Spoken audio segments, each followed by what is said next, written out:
Ouais, effectivement, on peut dire que les entreprises sécurisent de mieux en mieux leur réseau.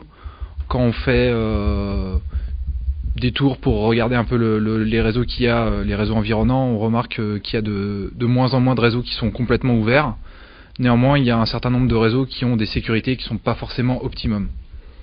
Alors en fait, il y a un protocole qui s'appelle le protocole WPA qui a été inventé justement pour contrecarrer en fait les problèmes du web. Et ce protocole-là peut être mis sur la plupart des bornes. Il y a aussi le WPA2 qui est un petit peu mieux, qui apporte un peu plus de sécurité, mais qui n'est pas forcément supporté par toutes les bornes.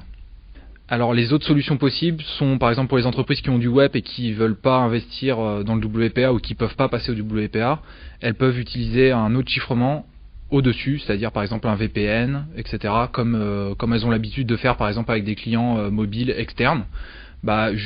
Prendre le Wi-Fi, le réseau Wi-Fi, comme un réseau externe et juger que sa sécurité n'est pas faite par les protocoles de sécurité du Wi-Fi. Donc en l'occurrence, on ne va pas se baser sur la sécurité du web, on va se baser sur la sécurité d'un algorithme de chiffrement pour les VPN, les réseaux privés virtuels sécurisés.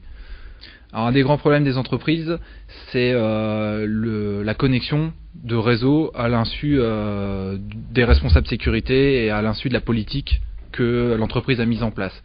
Donc là, pour pallier à ce risque, il faut faire des audits ou il faut mandater une personne pour qu'elle recherche ces réseaux au sein de l'entreprise. Parce que des personnes vont brancher des réseaux Wi-Fi au sein de l'entreprise et qui ne bénéficieront pas de la politique de sécurité globale de l'entreprise. Donc avec généralement une sécurité assez faible.